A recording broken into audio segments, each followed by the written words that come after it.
on va interdire à tous les commerçants de prendre de l'euro numérique. Le taux d'intérêt, c'est la source de l'inflation. C'est juste mathématique, il n'y a rien à faire là-dedans. Si quelqu'un n'a pas encore compris ça, on est en 2024, tous les économistes l'ont dit depuis les années 1800. On a augmenté la masse monétaire espèce, cash, les banknotes, les papiers que nous avons de 20 euros, de 50 euros dans nos poches. En montant, ça a augmenté de 1000 milliards de dollars. C'est le retour du Jedi, c'est le retour du cash. En face de nous, il y a une très forte augmentation de l'adoption. On a passé de 420 millions de crypto-holders, des personnes qui possèdent des porteurs de crypto au monde, à 580. Encore une fois, j'insiste, la valeur du Bitcoin, elle ne peut qu'augmenter à condition qu'il circule plus.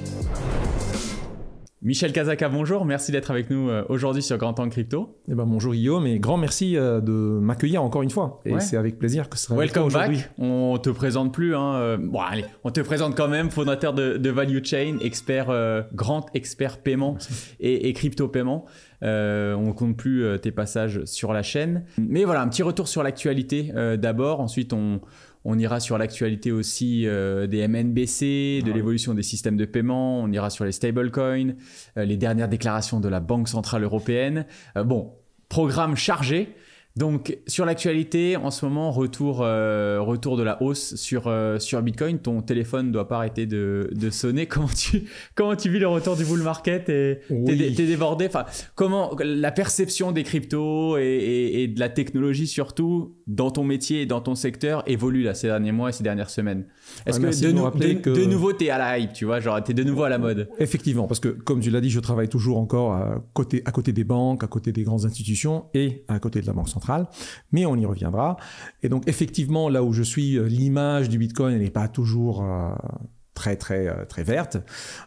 Justement, on en reparlera peut-être d'énergie après. Mais le retour du bull run fait que beaucoup de personnes reviennent et réouvrent le sujet.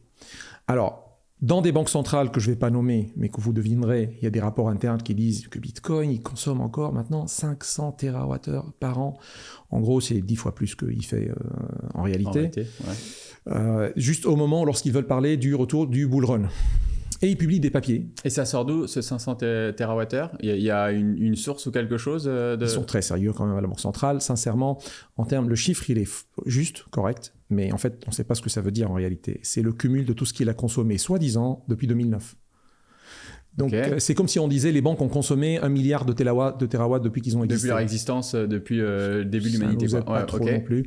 Mais donc, je trouve l'argument quand même choquant en parlant de ce point, du cumul de tout ce qu'il a consommé, alors que les calculs sont basés sur des chiffres faux, anciens chiffres de Cambridge. Et d'ailleurs, comme tu le sais, Cambridge, elle a revu ces chiffres. Alors, c'est par hasard, suite à la publication de notre papier sur l'efficience énergétique de Bitcoin, qui disait que Cambridge se trompait de 100% ou de 50% selon leur marge d'erreur.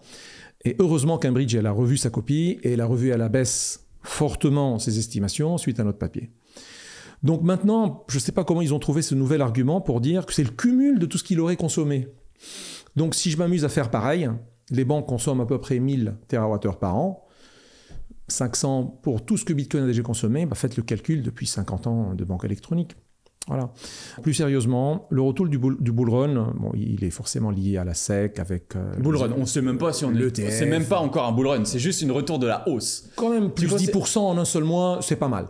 Oui, mais bon, il y a eu des périodes en 2019, quand on est repassé de 3 000 à 13 000 $, c'était une sorte... En fait, moi j'appelle ça une sortie de bear market. Pour moi, c'est même pas un bull run, c'est sorti de bear market. Et le bull run n'est pas encore là. C'est le printemps, les amis. C'est quelque chose, la température remonte, on a un certain enthousiasme. Les hirondelles reviennent. Exactement. Mais en fait, quand tu regardes les indicateurs, recherche Google, volume sur les exchanges, même des indicateurs un peu plus...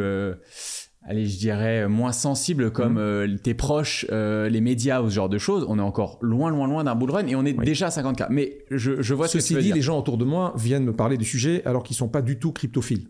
Donc, le fait qu'on ne l'a pas encore entendu sur des chaînes de France Télévisions, peut-être c'est un indicateur que c'est bon, le bull run est déjà derrière nous, probablement.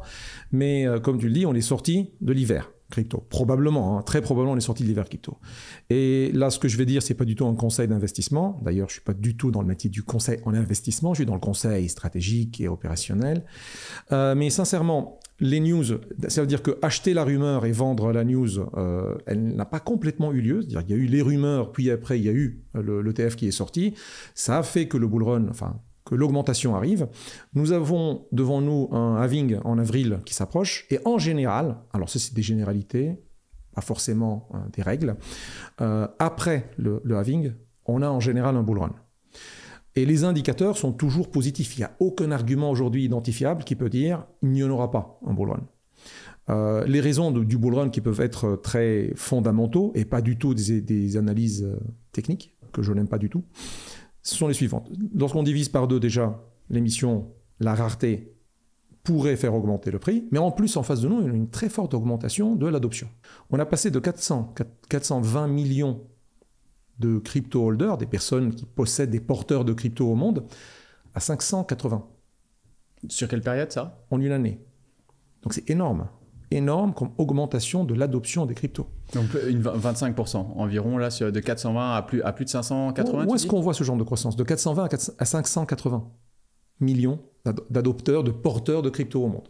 Alors, premier indicateur. Deuxième indicateur. Donc, d'un côté, baisse de l'émission, de l'autre côté, augmentation très forte d'une sorte de demande, parce qu'on ne sait pas ces porteurs achètent combien, mais à la rigueur, au moins en tant qu'indicateur, c'est très positif. C'est très positif. Ensuite, si on prend en compte l'adoption, les transactions, alors, on ne va pas parler du publication du papier sur la valeur qui prend tout son temps, mais en revanche, un indicateur très fort, fondamental de la valeur, c'est la circulation, c'est la vitesse des transactions. Eh bien, elle augmente. Actuellement, les blocs sont relativement plus remplis qu'avant en termes de transactions. Je ne parle pas en transactions unitaires, je parle en paiement dans les transactions. Parce qu'une transaction, elle peut dénouer plusieurs paiements derrière. Et donc, si on prend Bitcoin Layer 1, ça fait plus de 400 000 transactions par jour. Lightning, il est encore très faible, mais il fait déjà 200 000 transactions par jour. Donc, l'augmentation en termes de paiement en Lightning, elle est très forte. On est à 600 000 paiements par jour sur Bitcoin en général. Et cette mécanique d'usage dans les paiements, elle est essentielle pour la valeur de Bitcoin, même si les gens ne la comprennent pas trop. En fait, il y a 1 million d'utilisateurs de Bitcoin Lightning face à 580 porteurs. Donc c'est encore rien du tout en termes de pourcentage. Mais ce petit rien, il ramène beaucoup de valeur. Il y a aussi les commerçants. Donc je vais quand même rester sur cette démonstration que la valeur, elle est amenée à monter. Sur des fondamentaux extrêmement solides. Sur des fondamentaux uniquement et pas des analyses statistiques ou techniques. Il y a 40%, c'est pas beaucoup, mais 40% des porteurs crypto aux États-Unis, par exemple, c'est des statistiques assez larges, qui demandent en priorité très haute, très forte, de pouvoir utiliser leur crypto en paiement. Mais il y a 80% qui demandent de dire c'est bien, on le veut. Mais ce n'est pas une priorité cruciale pour Bitcoin pour eux. Ce qui veut dire qu'il y a encore une majorité qui l'utilise plus comme thésaurisation ou spéculation.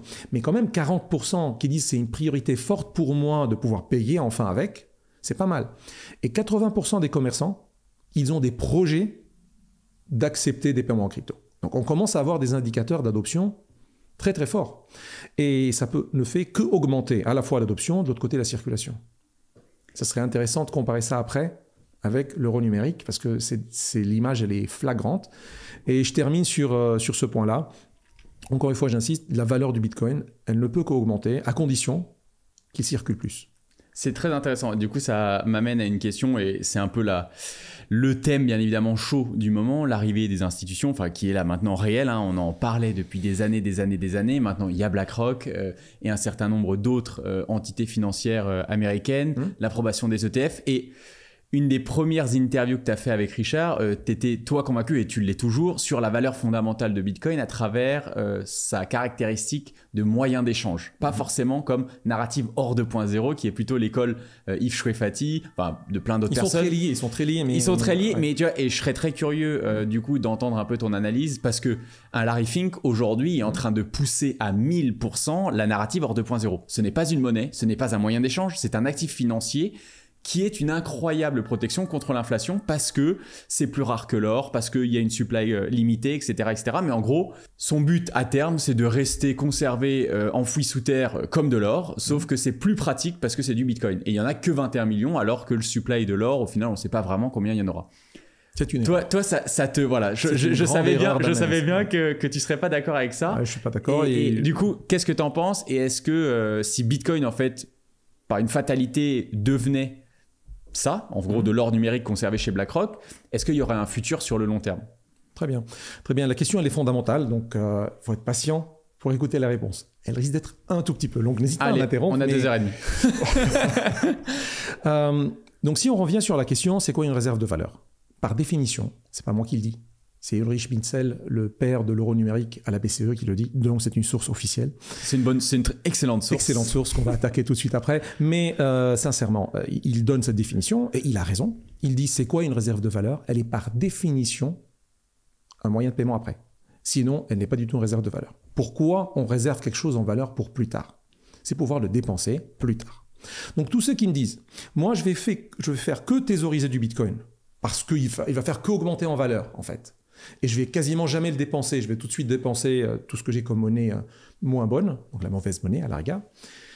Ils se trompent sur une partie de l'analyse. Parce que si on le fait garder comme réserve de valeur, c'est pour pouvoir le dépenser plus tard. Donc en réalité, l'idée c'est quoi? La notion de dire, c'est quoi la définition d'une monnaie, réserve de valeur, moyen d'échange et unité de compte, ils ne sont pas au même pied d'égalité. Donc là, on va faire une petite analyse fondamentale et même peut-être pédagogique, en tout cas je l'espère. Ils ne sont pas du tout au pied d'égalité. Tu mettrais des priorités, toi? Il n'y a pas de priorité, il y en a une, il y en a deux qui émanent de cette une. Alors vous allez imaginer, moi je vais dire c'est laquelle la première. Spécialiste des systèmes de paiement. Donc c'est un moyen d'échange. Une monnaie n'est rien d'autre. Et rien, quand je dis rien, c'est absolu, rien absolu, qu'un moyen d'échange. De ça découle le fait qu'elle puisse transférer la valeur dans le temps et dans l'espace. Dans le temps, c'est réserve de valeur. Dans l'espace, c'est unité de compte aujourd'hui. Le prix, c'est quoi? Et ça, c'est Friedman qui l'enseigne, Mises l'enseigne aussi. Tous les grands économistes sont d'accord sur l'accord du prix. Le prix, il précède la valeur. C'est-à-dire que lorsque moi, je veux vendre un bien, et lorsque toi, tu veux l'acheter, c'est uniquement à ce moment-là que le prix est défini. Et pas avant. C'est pas par une intervention de l'État qui fixe le prix. Ça n'a aucun sens. C'est parce qu'on a accepté librement de faire cet échange. Ça a donné une valeur actuelle à ce prix, à ce T0, aujourd'hui, dans ce lieu. Donc pour transférer la valeur dans le temps, l'unité de compte, c'est le transfert dans l'espace. Et dans le temps, c'est la réserve de valeur. Ces deux émanent du moyen de paiement. Alors maintenant, pourquoi on dit qu'il y a un moyen de paiement, et de ça découle l'espace et le temps? Quand on veut transporter la valeur dans le temps, et là, on va faire un petit rappel historique, mais tout le monde maintenant commence à le savoir, la monnaie avait une valeur intrinsèque. C'était du blé, c'était des dattes, c'était du métal, c'était des graines qu'on pouvait planter. Alors pourquoi la valeur elle est intrinsèque? Tu prends le blé, tu prends le riz, tu le plantes, il repousse. Et donc là, c'est pas Ricardo qui a raison, qui dit que la valeur du produit, elle viendrait du prix de la labeur, du travail derrière. Non, la valeur, elle est intrinsèque. Il n'y a pas de travail. D'ailleurs, la terre, elle est assez riche. Enfin, la valeur vient de l'utilité de la chose, autre que la monnaie. Intrinsèque. C'est par sa définition, par sa nature. C'est par sa nature. Le mot intrinsèque veut dire sa nature. Parce que l'or, c'est difficile de voir l'intrinsèque, mais c'est sa nature. Il a une valeur par nature. Le prix du blé ne fait pas partie de sa composition chimique. C'est pas un élément que tu retrouves dans le tableau de Mendeleïev. Il faut différencier le prix et la valeur. En tout cas, même la valeur. La valeur est toujours subjective. En gros, par rapport à une situation, à un environnement, du blé, de l'eau ou quelque chose aura toujours une valeur différente en fonction de l'utilité. La valeur n'est pas le prix. Je l'ai dit tout de suite avant. Le prix, il est défini lors de la transaction. La valeur, c'est quelque chose de différent. C'est transporter une valeur dans le temps qui aura un prix variable. Peut-être stable. Tant mieux. Peut-être pas. Et donc, si on revient à cette notion de d'où vient la valeur, d'où vient d'ailleurs le moyen d'échange en soi, c'est qu'il a une valeur intrinsèque, et uniquement d'une valeur intrinsèque. Et ça, c'est une notion que tout le monde a perdue avec la monnaie fiat que nous avons aujourd'hui. Alors, pourquoi on peut transférer la valeur dans le temps? On l'a fait pendant des milliers d'années, grâce à des métaux. On en a parlé dans des épisodes précédents. D'abord, c'était du métal, mais on a trouvé tellement de mines que ça a perdu en valeur. La rareté du métal or a fait sa stabilité, mais aussi son attractivité. Donc, il avait une valeur intrinsèque et une utilité. Actuellement, si on veut parler de Bitcoin 2.0 ou de Or 2.0, Bitcoin, il a une utilité comme l'or, il a une attractivité comme l'or, il en a deux même. La première, c'est qu'il peut être une plateforme sur laquelle on peut construire le Web 3 de demain. C'est une vraie plateforme, c'est une utilité, il est attractif pour ce cas d'usage, comme l'or, il est attractif pour des bijoux, pour des idoles qu'on construisait avant. Donc c'est une utilité beauté, mais aussi industrielle. Bitcoin, il a une utilité industrielle. L'industrie du numérique, elle peut être rebâtie aujourd'hui, faire une refonte sur la blockchain Web3. Sur le réseau Bitcoin, avec un B majuscule. Et donc, voilà. Le fait de dire maintenant que la valeur, elle vient parce que c'est une réserve de valeur, n'a aucun sens. C'est dire que Michel est Michel parce qu'elle est Michel. C'est ça, j'ai rien dit, j'ai rien donné d'infos. En fait, la valeur de Michel, elle vient parce qu'il travaille, parce qu'il a des connaissances. La valeur du Bitcoin, elle vient parce qu'il est un moyen de paiement. Alors, c'est difficile à démontrer à chaque fois, mais si Nassim Taleb, quelqu'un a confiance en lui, il peut aller se référer à son papier dans lequel il démontre que la valeur du Bitcoin ira à zéro, à 100%. Il oublie juste de dire s'il n'est pas utilisé en moyen de paiement. Enfin, s'il ne circule pas. Parce que s'il circule, il n'ira jamais à zéro. Donc si le vélo marche, il marchera. S'il s'arrête, il tombera. Voilà, ça c'était une première partie sur mais là où je suis pas d'accord, c'est que si ce n'est, et on en a déjà discuté il y a plusieurs années, mais en gros, moi je mets plutôt la priorité sur l'aspect réserve de valeur. Alors bien évidemment, il faut qu'il y ait une condition de transmission, parce que si l'or est pas échangeable... Transmission égale échange ou moyen de paiement. Mais par contre, s'il n'y a pas ce côté réserve de valeur, c'est-à-dire en fait rareté, c'est-à-dire que ton proxy monétaire, enfin l'outil que tu vas utiliser dans ta transaction, tu ne vas pas le garder. C'est-à-dire que par exemple, si Bitcoin n'était pas utilisé comme réserve de valeur dans le temps, c'est-à-dire que moi je l'utilise, et c'est certaines sociétés qui se servent de Bitcoin comme ça, c'est je transforme mes euros en Bitcoin, les Bitcoins circulent et je reconvertis les Bitcoins en pesos argentins. Mais dans ce cas-là, je ne sais pas quelle valeur aurait Bitcoin dans cette situation où il y a une convertibilité directe au début et à la fin, mais il n'y a jamais en fait ce hodl de Bitcoin en tant que réserve de valeur. Ce que ces personnes-là oublient dans leur raisonnement, c'est que pour que ça soit une réserve de valeur dans le temps, pour que dans 10 ans, ça te rend une valeur, il faut qu'entre-temps, ça circule. Ça circule comment? Ça circule par des transactions, par du paiement. Donc encore une fois, pour transporter, c'est carrément mathématique, sciences physiques, philosophique, on l'appelle comme on veut, c'est juste pragmatique aussi. Pour que la valeur passe de cette année à dans 10 ans, il faut qu'elle circule entre-temps.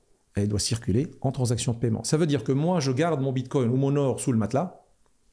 Comment je vais lui donner une valeur dans 100 ans? Il faut qu'entre-temps, des personnes fassent des transactions avec cette même unité. Ça peut rentrer et sortir, bien évidemment. Donc, c'est uniquement le fait qu'il y a des transactions. Là, je vous ramène à Ray Dalio. Il a fait une excellente vidéo pédagogique qui explique toute l'économie. En fait, malheureusement, je suis dans cette industrie, donc si je parle de mon industrie, on va me dire que je la mets trop en avant. Elle est très très cachée, mon industrie. Mais il dit que toute l'économie est basée sur une unité de transaction entre deux personnes, normalement, librement faisant leur échange. Et donc toute l'économie est basée sur l'acte de paiement, qui définit un prix, qui transmet la valeur dans l'espace et dans le temps. Donc on ne peut pas avoir une réserve de valeur sans circulation avant. Bien sûr. Mais en gros, l'or ne circule pas bien. Et pourtant, Si, il circule très très bien. Les grandes banques, les banques centrales en achètent par des tonnes aujourd'hui. Oui, mais aujourd'hui, c'est plus des lettres de change et c'est un changement d'étagère dans les coffres de Manhattan. Il y a du vrai or qui circule. Ça circule quand même pas très vite. C'est très très gros montant. Oui, d'accord, mais c'est au niveau vitesse de circulation, c'est quand même pas un très bon procédé. C'est justement pour ça qu'on est arrivé sur de la monnaie papier. Et en fait, il a encore de la valeur, l'or. Exactement. Il est démonétisé. Mais ça vient du coup un peu à l'encontre de ce que tu... Au contraire, c'est un bon argument. L'or est démonétisé. L'or, il est mis en prison, carrément. Mais je pense que... Et pourtant, il est encore utilisé comme actif pour baquer des activités des banques centrales. Tout à fait, mais en fait, je crois qu'aujourd'hui, on est en train de... Parce qu'il a une valeur intrinsèque. On est très rattaché à la définition de monnaie, et c'est vrai que dans tous les podcasts crypto, Bitcoin, etc., on se rattache souvent aux 3 définitions de la monnaie qui datent de plusieurs siècles, etc. Il n'y en a pas 3, c'est pas une définition, c'est des attributs. Et en plus, mais en fait, on est en train de complètement, et c'est intéressant d'en discuter avec toi, j'avais pas prévu de le mentionner, mais on a touché le sujet avec Mathias Bacchino pour Trade Republic, et en fait, on est en train de complètement redéfinir la monnaie. Alors, bien évidemment, il y a le côté monnaie étatique, enfin, pouvoir régalien, en gros. Les États auront besoin ou veulent toujours contrôler et avoir la main sur la monnaie parce que c'est un moyen de contrôle, en gros. Hein, c'est une 4e fonction qu'on oublie fonction souvent. Régalienne, c'est la première, à la rigueur. Exactement. Mais qu'est-ce que tu fais d'une monnaie ou à quoi sert la monnaie quand tu te retrouves en fait, par exemple, dans une application mobile avec sur ton portefeuille, sur ton épargne, des actions Apple, des actions Microsoft, de l'or numérisé, du Bitcoin, de l'Ether et éventuellement de l'euro numérique. Et tu te retrouves à payer à la boulangerie avec ton téléphone, tu n'as même pas d'euros, et en fait tu vas avoir un swap automatique de tes actions Apple 1,50 € à des actions Tesla parce que sur le téléphone de la boulangère, elle veut conserver son épargne en actions Tesla. Tu viens de résoudre... l'action Tesla devient une monnaie. Exactement. Parce que les deux, on l'ont accepté comme moyen de paiement. Ouais, c'est genre au final... Alors que ce n'est pas encore le cas aujourd'hui. Ouais, mais Tesla. c'est quand même c'est le cas pour assez fou, Bitcoin. c'est-à-dire que tu redéfinis, enfin, toutes ces définitions de la monnaie, c'est que tout devient monnaie. Parce qu'en fait, tu as complètement fluidifié les échanges et tout est convertible en tout. Genre, le problème qui C'est est... pas le cas, c'est pas encore le cas. C'est pas encore le cas, mais tu vois ce futur des systèmes de paiement optimisés où ce fameux problème, j'ai 3 poulets et t'as 4 bananes, et en fait, il fallait qu'on trouve un moyen en fait de se l'échanger. Et ben maintenant, on peut littéralement s'échanger 3 poulets contre 2 bananes parce que entre les deux, ça aurait été converti sans qu'on s'en aperçoive. Alors ça, c'est relativement un mythe de parler du troc. C'est relativement un mythe parce que dans l'histoire de la monnaie, tu vois ce que je veux dire. Ça n'a jamais été comme ça. Non, il y a quand même une problématique, sauf que le moyen d'intermédiaire d'échange n'a jamais vraiment existé. C'était je te donne 2 bananes et puis tu me rendras 3 poulets demain, etc. Non, etc. en général, je te donne par exemple 5 têtes de mouton, tu me rendras 7 têtes de mouton. Et c'était dans la même unité de compte. Voilà, mais en gros, ça commençait sur de la dette, on est d'accord. C'était de la dette, exactement, c'était de la dette.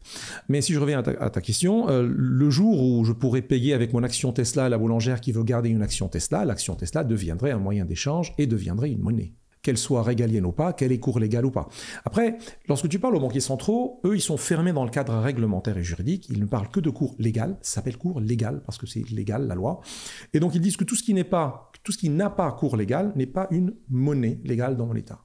Et ils oublient que lorsqu'on paye avec son dollar en France, il y a sa carte, c'est une devise étrangère. Alors, effectivement, elle est échangée vers de l'euro pour respecter le cours légal de l'euro et pour préserver un espace économique. Avec l'arrivée des global stablecoins, avec l'arrivée de Bitcoin, avec l'arrivée de solutions des GAFAM et de Bitcoin, on commence à dépasser les frontières. Donc le cadre réglementaire, il est devenu un peu vieux et il doit être adapté. Mais ça ne veut pas dire que l'action Tesla sera adoptée comme moyen de paiement. Actuellement, Visa, pour ne pas nommer, je l'ai nommé déjà, pour ne pas la nommer, Visa, elle a fait des grands partenariats avec des exchanges partout au monde pour... et c'est déjà en prod, pour que 135 millions de commerçants sur toute la planète Terre puissent accepter des paiements en crypto. Ils les recevront en dollars, en euros, en monnaie locale. Et pour que tous les porteurs de crypto au monde qui utilisent cette solution-là puissent payer avec leur carte Visa. Donc la carte Visa, elle sera liée à un wallet, elle sera liée à ton compte Bitcoin. Et elle ne sera pas liée à ton compte Tesla. Elle ne sera pas liée à ton compte Apple, des titres. Ça veut dire que même Visa, les leaders de l'industrie de paiement, ils ont compris que Bitcoin est un moyen de paiement. C'est simplement les banques centrales, elles ne sont pas bêtes. Elles ont compris que c'est un moyen de paiement. Simplement, il est contre leur intérêt. Donc, forcément, ils vont le combattre, c'est tout. Et ils vont continuer à le combattre. Mais le problème, j'ai envie de développer la partie qu'on a commencé à parler de valeurs fondamentales de la monnaie pour parler de l'intérêt. Et même pour s'ouvrir un peu sur l'économie. Tu es patient encore ? Allez, c'est parti. Un des grands problèmes qui vient sur la monnaie officielle, c'est l'intérêt, la dette et le taux d'intérêt. Alors, je ne vais pas tout de suite dire que c'est de l'usure, que c'est péché de le faire, mais simplement si je suis économiste, je prends von Mises par exemple, je prends Hayek, même Friedman un peu moins, le taux d'intérêt, c'est la source de l'inflation. Le fait que lorsque je donne un crédit à Guillaume et qu'il doit me le rembourser avec un taux d'intérêt, ça crée de l'inflation dans l'économie. C'est juste mathématique, il n'y a rien à faire là-dedans. Si quelqu'un n'a pas encore compris ça, on est en 2024, tous les économistes l'ont dit depuis les années 1800. Hayek, von Mises au moins, pour ne pas citer tous les autres. Donc le fait que la monnaie ait un taux d'intérêt est un problème en soi d'inflation. Avant, les banques centrales ne datent que de 300 ans à peu près. Alors certains prétendent que c'est en Suède, 1600 et quelques, mais bon, 300 ans, il n'y avait pas de banque centrale. Comment ça fonctionnait ? Il y avait quand même du crédit, il y avait du taux d'intérêt. Et ça créait de l'inflation. Mais lorsqu'il n'y avait pas de taux d'intérêt, il n'y avait pas d'inflation dans l'économie. Il y avait des prix qui étaient stables pendant des millénaires. Donc on peut avoir une économie. Il est possible d'avoir une économie. D'ailleurs, von Mises le dit. Il est à 100% pour le standard or, von Mises. Alors que Friedman, il est un peu plus ouvert. Il dit on accepterait qu'une banque centrale existe. Il faut juste qu'elle soit très très limitée dans un serveur, dans un étage d'un bâtiment, et qu'elle imprime 2%, 4% d'inflation supplémentaire par an. En réalité, von Mises, il a un peu plus raison en disant que l'émission monétaire, si elle doit exister, si elle n'est pas standard or, elle devrait au moins refléter, ça c'est Hayek, elle devrait au moins refléter la croissance de l'économie. Ça veut dire que la monnaie deviendrait une mesure du travail, alors c'est pas du travail, du résultat du travail de l'économie. Dans ce cas-là, c'est une monnaie saine. C'est un gâteau qui grandit, parce que l'économie est grandie. Ricardo, on a fait, Schumpeter, on a créé des entreprises, on a créé de la richesse, on a créé de la valeur. Pourquoi pas l'émission monétaire pourrait refléter cette croissance-là. Mais qui va la refléter ? C'est un gars assis dans une banque centrale tout seul dans le bureau. c'est autant. Ça ne marche pas comme ça. Donc il faut qu'elle soit complètement liée aux transactions. Il faut la rabaisser de la Banque centrale, la faire descendre des tours et la mettre dans l'économie. C'est une des propositions que Bitcoin apporte. Donc, c'est-à-dire que ce soit le marché qui régule le taux d'intérêt, que ça soit un prix comme un autre sur le marché. Exactement. Et le taux d'intérêt en soi... Que le prix du temps soit un prix qui varie sur le marché comme tous les autres prix. Pourquoi le taux d'intérêt est bête? Alors, je vais quand même être un peu méchant avec certains économistes. Pourquoi le taux d'intérêt est faux comme indicateur du prix? Alors, je connais très bien ce que dit Charles Gave là-dessus et j'adore ce qu'il dit là-dessus. C'est juste redéfinir ensemble le mot intérêt. Ça rejoint ce qu'il dit Charles Gave. Le taux d'intérêt est très utile pour mesurer quoi? Le risque. On est d'accord? Le prix du temps. Le prix du temps et le risque. L'incertitude du Exactement, futur. exactement. Et ça, c'est une notion intelligente. Il faut l'avoir. En revanche, comment ça se faisait avant? Pourquoi d'ailleurs le taux d'intérêt était interdit? Pourquoi c'était interdit dans les religions? Pourquoi? Cette question-là, elle ne se pose plus du tout aujourd'hui. Mais si on la repose, la réponse est la suivante. C'est parce que lorsque le banquier veut donner un crédit, s'il donne un crédit sans rentrer lui-même dans le risque du projet, il ne prend aucun risque en réalité. C'est comme si moi, banquier, je dis, Guillaume, je te donne 1 million d'euros, tu dois me les rendre 1,5 million. Moi, je m'en fous de ce que tu fais. Moi, je prends aucun risque. Tu es obligé de les rembourser, 1,5 million. Et si tu le fais pas, je vais confisquer tes terrains, tu rentres en prison. Toute ta vie, tu vas me rembourser ce crédit. Est-ce que ça, c'est équitable? Est-ce que ça, c'est juste entre le capital et la personne qui prend le crédit? Avant le taux d'intérêt, pourquoi c'était interdit? Ça dépend toujours de la valeur du collatéral, de qu'est-ce que tu peux récupérer. Absolument, mais sans parler du système bancaire islamique, enfin je ne sais pas comment on l'appelle correctement en français, mais le système monétaire ou bancaire islamique, mais même dans les religions chrétiennes, comment ça fonctionnait. Le banquier prenait le risque avec l'entrepreneur. C'est je viens chez le banquier, je lui dis j'ai un projet, je veux planter du blé dans tel bout de terre, et il me dit ouais mais ce bout de terre il n'est pas fertile. En plus il fait pas bon ces derniers temps, tu vas commencer quand à le planter, c'est déjà trop tard. Non, je prends pas le risque. Ou bien si je prends le risque avec toi et je te donne du crédit et tu vas me le rembourser, alors c'est pas un taux d'intérêt comme on l'entend aujourd'hui, c'est un taux d'intérêt dans lequel les deux prennent le même risque ensemble. S'il y a de la flotte ou s'il y a un déboulement ou s'il y a de la grêle, les deux perdent. Donc le risque il est partagé et ça veut dire que le banquier il doit calculer mieux son risque. Et il rentre dans le jeu de risque. C'est pas, il dit, moi j'ai aucun risque. Moi je dois être remboursé en fin de compte. C'est pour ça que l'usure était interdite, alors que ce qu'on appelle, je vais utiliser un mot en arabe, pour ceux qui comprennent un peu l'arabe, le murabaha, c'est dans l'islam aujourd'hui, c'est en gros je rentre avec toi dans le projet. Tu as de l'equity au lieu d'avoir de l'obligation. Exactement. Donc on revient au même résultat. J'ai donné un crédit, tu as créé de la richesse, et j'ai partagé avec toi la richesse. Skin in the game. Skin in the game. Mais au lieu d'utiliser le mot intérêt au sens usure, mauvais sens, il faut que le taux d'intérêt aujourd'hui, c'est une des corrections à faire pour moi dans le système économique, il faut que le taux d'intérêt reflète quoi? Chaque transaction avec un taux d'intérêt différent. C'est pas un taux d'intérêt fixé par la planète, je sais pas quelle étoile, à la Banque centrale. Ah ben non, on a décidé que c'est autant parce que c'est la politique monétaire. Ça n'a aucun sens. Et la preuve, ça ne fait que créer des cycles. Donc c'est pour ça que quand par exemple, d'ailleurs il y a un très bon livre de Charles Gave, comment il s'appelle, Jésus ce libéral, ou un homme libéral, je ne sais pas si ça te dit quelque chose. Très bien, ouais, clairement. Il reprend des paraboles de Jésus. Alors moi je connaissais les paraboles de Jésus sur l'économie avant, mais j'ai relu le livre depuis pas très longtemps, et il mérite d'être approfondi encore, parce que lui il n'est pas religieux Charles Gave. Il dit moi en tant qu'économiste, je vais traiter les paraboles. Mais une des paraboles, c'était les 3 talents, les talents aux trois travailleurs. Le dernier qui n'a pas bossé, qui a enterré, Jésus lui dit « J'aurais dû prendre ces talents et les donner au banquier, et il me les aurait rendus avec un taux d'intérêt. » Ça veut dire que c'est halal dans le christianisme, le taux d'intérêt. Mais à l'époque, le banquier fonctionnait par... Il rentrait dans le risque. Il prenait le même risque. Donc ça, c'est un des problèmes de l'économie que nous avons aujourd'hui. Donc il faut faire très attention, si on veut réformer la monnaie, à réformer aussi avec elle ce système monétaire autour de taux d'intérêt, que la Banque centrale a déraillé. Et Friedman, justement, il voulait rattraper, mais Friedman, il était lié à la Banque centrale, il travaillait pour le gouvernement. Donc il ne pouvait pas dire « Ah, moi je suis anti-gouvernement, je suis anti-Banque centrale ». Il était obligé de dire « Moi je suis pour, mais il faut limiter ». Alors que Hayek disait autre chose, alors que von Mises disait complètement autre chose.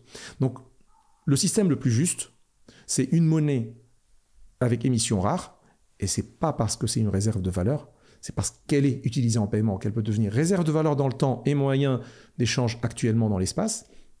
Et en plus, sa rareté, il faut qu'il n'y ait pas un taux d'intérêt. Parce que tu ne peux pas créer... Sur Bitcoin, si tu mets un taux d'intérêt, ça ne marchera pas. Il y a une rareté. Tu ne peux pas émettre autant que tu veux de Bitcoin pour créer autant de richesses. Parce que qui va définir le taux d'intérêt? Si sur toutes les... Imaginons qu'il n'y a aucune monnaie au monde, il n'y a que Bitcoin. Et une entité centrale décide que le taux d'intérêt sur Bitcoin, par politique monétaire maintenant, c'est 12%. Bah, d'où est-ce que tu vas créer 12% de richesse? Tu ne peux pas émettre autant de bitcoins pour les faire circuler. Non, mais c'est une création de valeur. C'est-à-dire la valeur des bitcoins augmente par rapport aux biens et aux services qu'il y a dans l'économie. Mais ça doit être par transaction. Ça doit être chaque opération de crédit, elle doit avoir son propre taux d'intérêt selon le risque et les deux parties doivent accepter de partager une partie du risque. Mais on en revient à la question initiale. Du coup, si tu as des bitcoins stockés à moyen et long terme dans les banques et dans les coffres des institutions financières, comme il y a aujourd'hui de l'or actuellement, en fait, en gros, la mobilité des bitcoins serait faible, voire quasi nulle. Est-ce que Bitcoin ira à zéro? Bitcoin ira à zéro selon toi. C'est-à-dire c'est pas selon moi, c'est selon Nassim Taleb, avec une démonstration un peu mathématique bancale. Mais pourquoi? Parce que par exemple, il y a ça n'aura pas circulé dans le temps.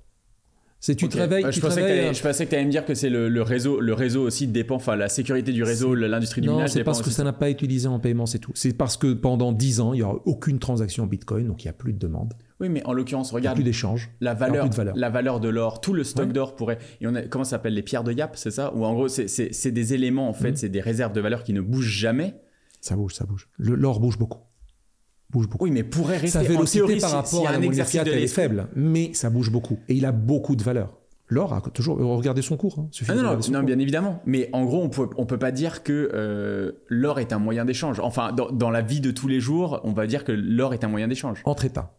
Entre États et entre grandes institutions, c'est encore un très très bon moyen d'échange. Mais est-ce que ça serait ça éventuellement du coup Bitcoin, le futur de Bitcoin? Alors là la question elle est plus intéressante pour moi dans le sens où est-ce que Bitcoin sera uniquement comme un outil de settlement entre très gros, des paiements de gros, et pour les petits entre guillemets ils le verront plus jamais dans leur vie, ou c'est que quelques geeks qui l'auront et des très gros. Ça c'est une question importante pour moi.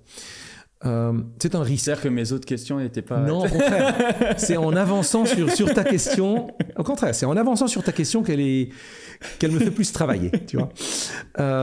Si les grandes institutions thésaurisent des gros montants de Bitcoin, elles vont se trouver en face de deux problèmes.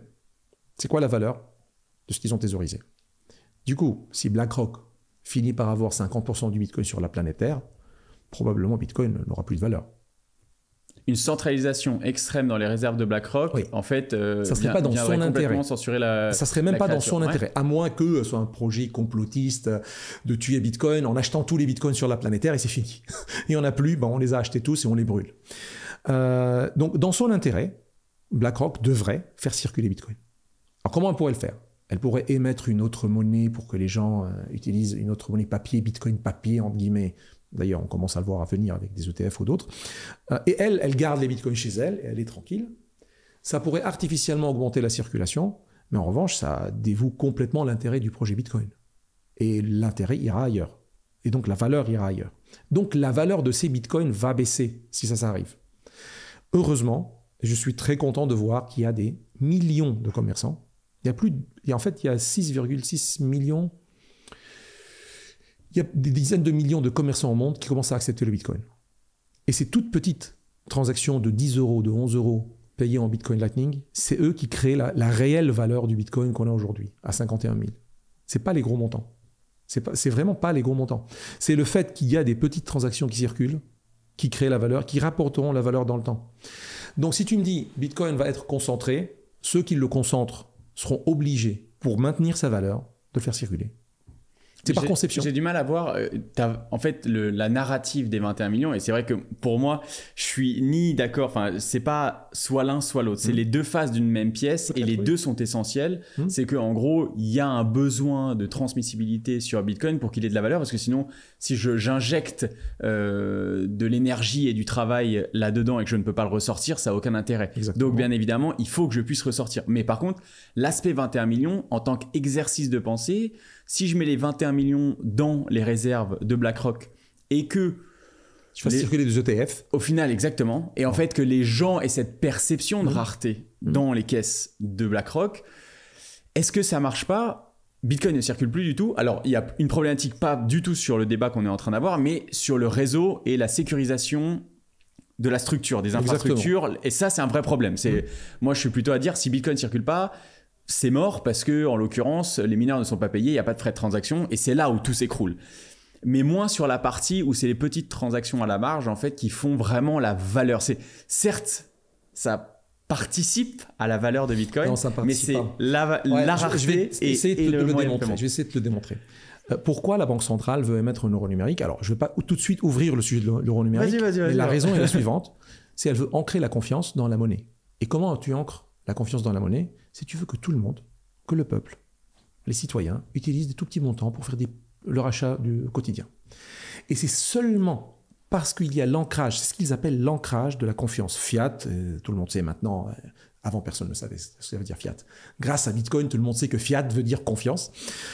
Pour que les gens aient confiance dans cette monnaie, il faut qu'ils l'adoptent, qu'ils l'utilisent pour acheter leur baguette de pain et faire leurs courses. Si ces petites gens arrêtent d'utiliser l'euro ou le dollar pour leur achat quotidien, il n'y a plus confiance dans l'euro, l'euro perdra toute sa valeur. Alors que on s'en fout de ces petites transactions à la Banque centrale, en réalité. C'est que les gros montants qui font le gros chiffre. En gros, tu as 90%, même parfois 95-99% des transactions qui valent rien. Pour la Banque centrale, pardon pour la caricature, c'est de la merde. C'est rien du tout. C'est tout petit montant, on s'en fout. Il n'y a que quelques transactions par des dizaines de milliards, des centaines de milliards qui font toute la différence. Et pourtant, ces 100 milliards n'auront aucune valeur, n'existeront même pas s'il n'y a pas ces petites transactions. Et la Banque centrale le sait, et sa seule raison d'émettre un euro numérique, d'ailleurs pourquoi ils ont choisi le retail avant le wholesale, les paiements de détail face aux paiements de gros, c'est parce qu'ils ont peur de perdre l'ancrage dans la confiance dans l'euro. Et donc pareil pour Bitcoin, s'il ne circule pas, j'insiste, s'il ne circule pas, s'il ne continue pas d'augmenter en circulation en paiement, la partie spéculative, à un moment, elle s'arrête.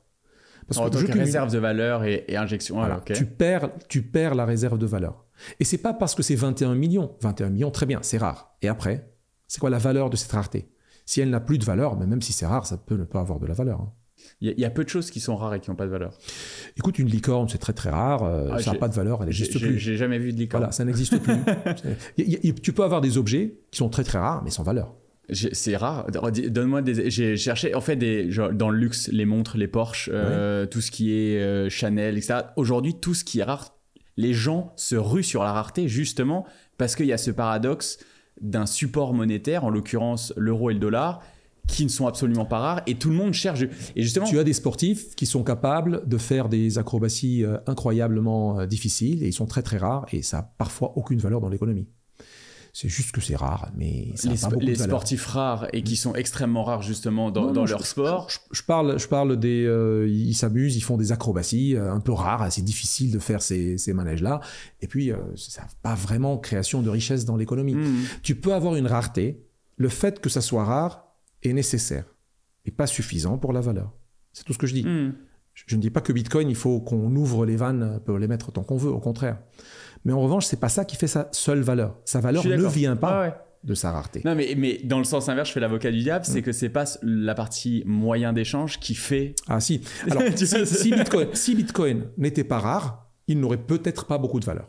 Mais en revanche... Il n'aurait jamais pris. Pour moi, il aurait même jamais pris. Effectivement. Imagine que tu as beaucoup d'abondance de Bitcoin. C'est pas pour ça qu'il aura de la valeur. En revanche, ça ne veut pas dire qu'il n'aura pas de valeur, même s'il est abondant. Sur Terre, il y a beaucoup de choses qui sont très abondantes. L'eau, le blé, le riz. Enfin, la Terre, elle est fertile. La planète Terre, elle est assez fertile. On a tellement de richesses sur Terre que ce qu'on a émis en monnaie ne suffit pas pour le chiffrer. Ça, c'est pour être très... Pour rassurer les gens sur la partie émission monétaire à la folie, toute la masse monétaire sur la planète Terre, elle ne suffit pas pour mesurer la richesse de la planète Terre. Simplement, on ne l'a pas extraite encore, on ne l'a pas fructifiée encore. Donc, il y a une richesse abondante qui a de la valeur. D'ailleurs, si tu reviens à des valeurs un peu même morales, ou comme la charité, ça n'a pas de valeur. Ça a beaucoup, beaucoup de valeur. Sa valeur, elle est infinie et c'est gratuit. Parce que ça peut être abondant. Si tu as envie de le faire, tu peux le faire en abondance. Et donc, pareil pour Bitcoin. Bitcoin, il peut être abondant. Et il peut quand même continuer à avoir de la valeur. J'ai du mal. Attends, il n'aura pas la même valeur, en revanche. Okay. Il n'aura pas la même valeur. Mais tu peux avoir un Bitcoin abondant qui a de la valeur s'il est utile. Tu fais sauter la barre des 21 millions. Non, je ne veux surtout pas la faire sauter. Non, mais de nouveau, dans l'exercice d'esprit, quand tu parles d'abondance et de rareté... Imagine Ethereum, allez, juste je suis beaucoup plus confiant sur le fait que Bitcoin reste quelque chose avec de la valeur, qui s'échange à un prix élevé en échange d'autres biens et de services s'il circule peu, alors que si tu fais sauter la barre des 21 millions, pour moi, tout s'écroule. Donc, dans mon esprit, du coup, ça montre bien que même dans l'ordre des priorités de ces caractéristiques sur... La monnaie, de nouveau, money is what money does. Peu importe, mais en tout cas, dans la valeur que je mets dans Bitcoin, certes, c'est très important d'avoir ce côté de transmission parce que bien évidemment, si je stocke mon temps et mon énergie dans des unités et que je ne peux pas ensuite les transmettre dans le temps et dans l'espace, comme tu disais, ça n'a aucun sens. Par contre, si je fais péter la barre des 21 millions, en fait, tout s'effrite. Ok, reviens avant 2009. Tu as le dollar. Il n'est pas rare. C'est la monnaie la plus liquide sur la planète Terre. Est-ce qu'elle avait de la valeur? Oui. Avant 2008, avant la crise, allez. Oui, un dollar a toujours de la valeur. Pourquoi? Parce qu'il y a l'armée américaine derrière. Tout à fait. Il y a l'économie américaine. En réalité, il y a une mesure d'une partie de l'économie mondiale. Il est toujours relativement rare. C'est-à-dire aujourd'hui, moi, je peux pas imprimer je peux pas dire qu'il est rare. Moi, je peux pas imprimer $1. Il est abondant, mais moi, je peux pas imprimer $1. Tu ne peux pas non plus. Et les pays dans le monde ne peuvent pas imprimer $. C'est pas infini, mais on parle d'abondance ou de rareté. On parle pas d'infini. Infini, c'est tu connais dans les maths quand tu calcules avec l'infini, c'est pas les mêmes mathématiques qui s'appliquent. C'est devient quantique à la rigueur ou relative, comme tu veux. Mais en gros, on parle d'abondance et rareté. Une monnaie abondante ne veut pas dire qu'elle n'a pas de valeur. La preuve, le dollar, il est la monnaie la plus abondante sur Terre. En fait, c'est la monnaie la plus liquide. Si tu veux avoir une liquidité, la seule monnaie qui peut t'apporter la liquidité, c'est le dollar au monde. Et donc, c'est pas seulement la rareté qui crée de la valeur. C'est ce que j'essaie juste de dire. C'est important. C'est mieux. C'est mieux si c'est rare. Sûr. Imagine le dollar rare. Ça aurait encore plus de valeur. On est d'accord. Mais c'est pas parce qu'il est rare qu'il a de la valeur. Il a de la valeur parce qu'il circule, parce qu'il est demandé et parce que les transactions se dénouent avec cette unité de compte. Et parce que plus tard, on pourra utiliser cette même unité de compte pour dénouer des transactions futures. Donc il est uniquement une réserve de valeur parce qu'il y a un moyen d'échange aujourd'hui. Comment on passe tu parlais des banques centrales, des taux d'intérêt, c'était super intéressant, mais du coup, comment tu vois la sortie de ce système-là? Tu as un avis là-dessus Sortie de quel système? Système actuel? Genre la seule porte de sortie, c'est l'effondrement ou comment ça se passe? J'espère pas. Non, mais malheureusement, dans l'histoire, ça s'est souvent passé comme ça. On a une vraie chance, on a un grand problème. Alors, la vraie chance, c'est qu'on a des technologies assez innovantes pour résoudre des problèmes gigantesques que nous avons en face. Typiquement, le Web3, la blockchain, Bitcoin et même l'IA. On en a parlé d'IA avant, je ne vais pas revenir là-dessus. Donc, on a des solutions technologiques qui peuvent nous aider, mais ce ne sont que des outils. Maintenant, diagnostiquons un tout petit peu le problème. Alors, parlons de la démocratie. Moi, je ne suis pas du tout dans la politique, mais j'ai quand même un tout petit peu parlé de la démocratie. Notre démocratie aujourd'hui, elle était utile avant, elle était efficace avant. Elle l'est beaucoup moins aujourd'hui. Je pense que tout le monde le constate un peu. Peut-être des chiffres. Utile ou fonctionnelle? Elle est moins efficiente pour ne pas utiliser d'autres mots. Je ne veux pas dire qu'elle est cassée. Je veux pas utiliser des mots juste péjoratifs. C'est pas la peine. Il faut vraiment réformer beaucoup de choses. Dans l'économie, mais pas que, dans la société aussi. Quoi, on avait des députés, alors c'est pas moi qui le dis, je l'ai écouté d'autres personnes, Charles Gaff l'a dit avant moi. On avait des députés parce que dans les années 1800, voyager des Pyrénées pour monter à Paris pour représenter, c'était pas facile. Donc il fallait élire quelqu'un et dire que tu nous représentes à Paris. Et pourquoi on lui mettait un terme? Parce que dès qu'il part à Paris, il ne revient plus aux Pyrénées, il ne revient plus à Marseille. Du coup, il ne sait plus ce qui se passe là-bas, là où il représente. Donc cette démocratie représentative était utile lorsqu'on en avait besoin, et c'était une solution très efficace pour l'époque. Elle ne l'est plus aujourd'hui. Ou en tout cas, on peut faire beaucoup mieux aujourd'hui. Donc avoir une démocratie, pas représentative, mais je ne sais pas si on peut l'appeler citoyenne ou le vote citoyen, je m'en fous des appellations parce qu'il y a des théories plus directes, c'est possible. On a les technologies qui le permettent. Typiquement sur le Web3. Pour toi, c'est nécessaire et c'est possible? Alors pour moi, c'est nécessaire et c'est une bonne solution à une partie du problème. C'est-à-dire que la révolution, ce qu'on appelle la révolution Web3, c'est pour ça peut-être que je ne suis pas que maximaliste Bitcoin, je suis un Bitcoiner convaincu, mais aussi ouvert beaucoup Web3, d'ailleurs je l'enseigne aussi. Le vote électronique, on voit ce qui s'est passé avec Donald Trump et Biden, c'est quand même un scandale qui fait rire, quoi. C'est ce qui fait pleurer. En 2023-2024, on a encore peur des élections qui vont avoir lieu. Alors qu'on est capable sur le Web3 d'avoir des votes complètement privés, mais vraiment privacy, confidentialité complète, instantanéité, traçabilité, sécurité, confiance. On sait que chaque vote a été voté correctement. Et tu peux avoir une démocratie, pas participative, mais complètement directe. Ce qui manque, c'est de concevoir, c'est de changer le système actuel vers ce système de demain. Et donc ça peut se faire par plusieurs façons. Pareil pour la monnaie, pareil pour le gouvernement. Donc même la notion de gouvernement, elle va être amenée à être disruptée. Et une des solutions intelligentes et sages, c'est que les vieux et les sages, les grands, de la génération d'avant, peut-être même moi, mais de la génération d'avant nous, comprennent qu'ils doivent commencer à céder une partie du pouvoir ou à refondre une partie du pouvoir, et donc aider avec des jeunes à réfléchir à comment utiliser ces nouvelles technologies pour améliorer la monnaie, pour améliorer l'économie, pour améliorer la démocratie, pour amener, je ne veux pas dire la paix sur Terre, mais ça peut contribuer à pacifier les échanges économiques, avoir une économie, ce qu'on appelait avant Paxa Americana, qui est presque en train d'arriver à sa fin, on a l'impression. Alors avant, il y avait Paxa Britannica. On vivait jusqu'à maintenant dans une Paxa Americana, l'armée américaine, elle est partout au monde, tout le monde fait du commerce, ça se passe très bien. On voit que ça commence à moins bien se passer, avec le dollar et avec l'armée, à la rigueur. Et donc, il faudrait peut-être sortir de Pax Americana ou pas, il faudrait améliorer le système. Et une des façons de le faire, c'est de changer la gouvernance.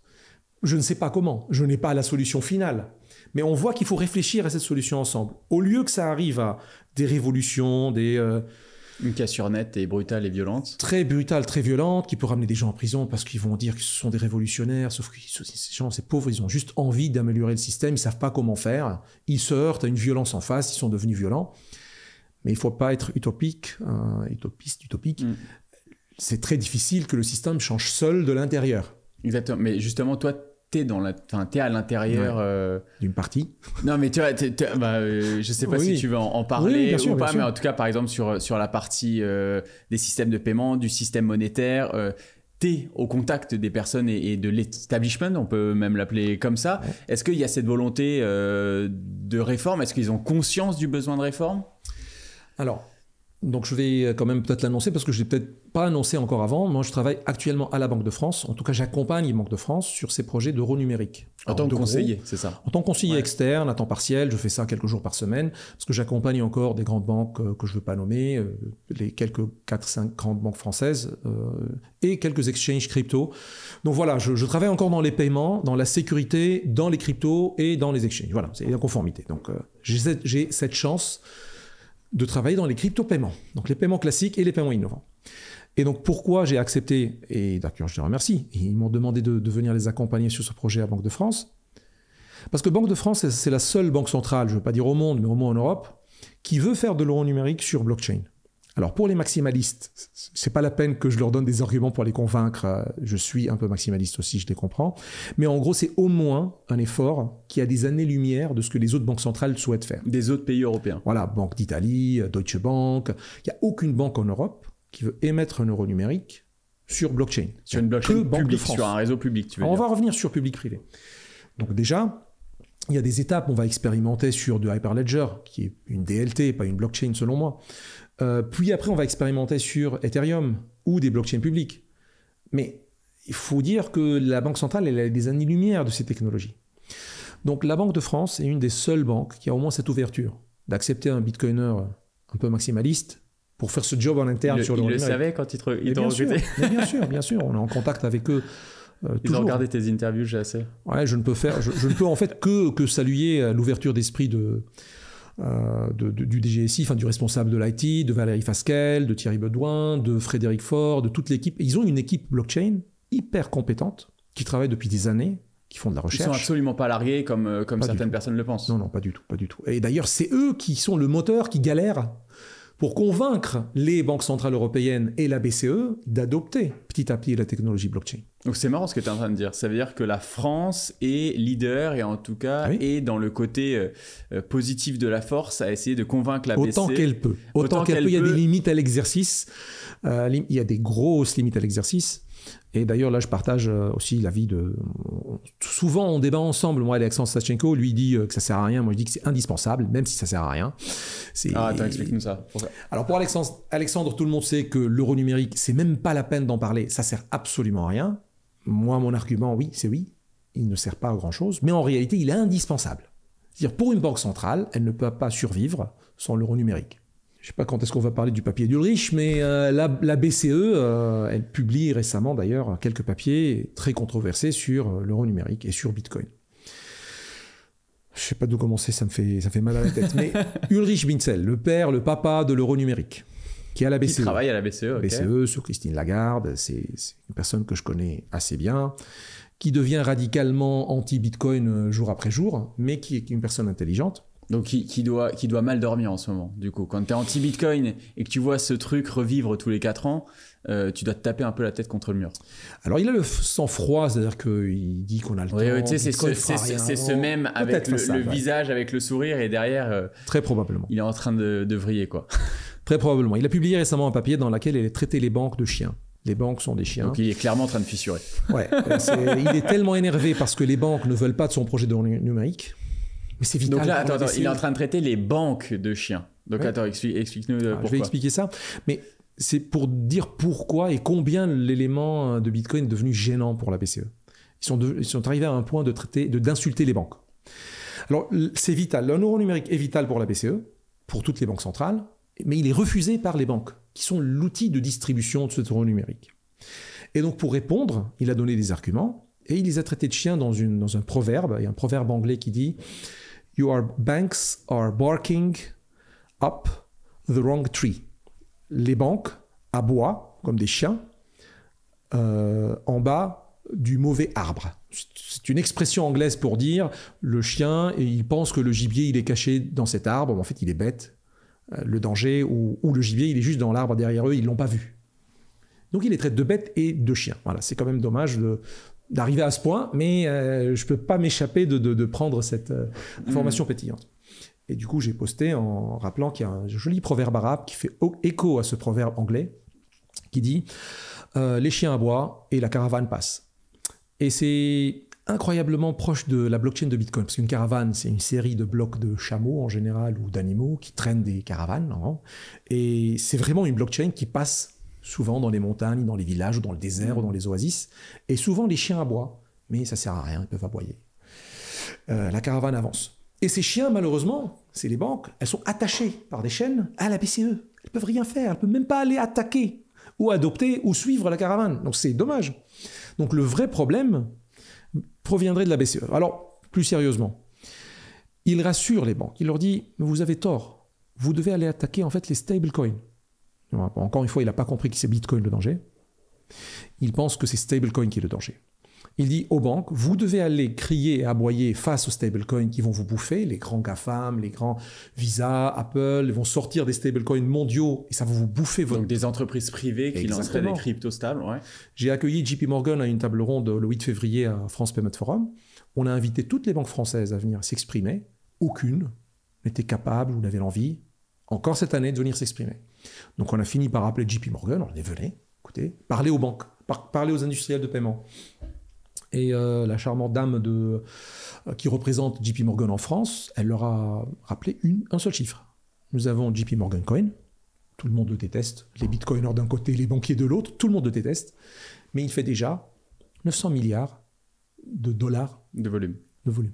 Donc qui utilise utilisé chaque jour. Mais par qui et sur quel type de transaction? Alors c'est des transactions de gros. C'est ça, le commun des mortels ne le voit pas. Voilà, c'est pour des paiements un peu transfrontaliers qui bypassent à la rigueur peut-être le système SWIFT ou d'autres systèmes, mais en gros il est utilisé.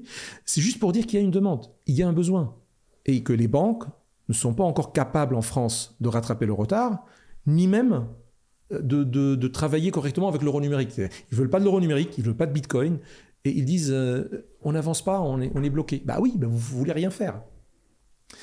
Donc, encore une fois, il le rappelle que le danger, c'est les stablecoins, et il le rappelle un argument sur le cash. Alors, je ne veux pas inciter les gens à avoir une théorie de complot face à une volonté du papa de l'euro numérique de tuer le cash, parce que le gouverneur de Banque de France, il a rappelé on ne va jamais tuer le cash. Mais selon mon analyse, il va coûter juste beaucoup, beaucoup plus cher pour que les gens l'obtiennent. Donc des frais dans les années à venir. Il y aura moins d'ATM, il y aura moins de services sur le cash. Donc ça va être... Oui, il existera, mais il sera plus... Des contraintes de plus en plus importantes sur les limites de retrait, etc. Ouais. D'ailleurs, il y a une statistique implacable, publiée par Ulrich Binzel lui-même, qui rappelle que pendant moins de 4 ans, là, les années qui viennent de passer derrière nous, on a augmenté la masse monétaire espèce, cash, les banknotes, les papiers que nous avons de 20 euros, de 50 euros dans nos poches.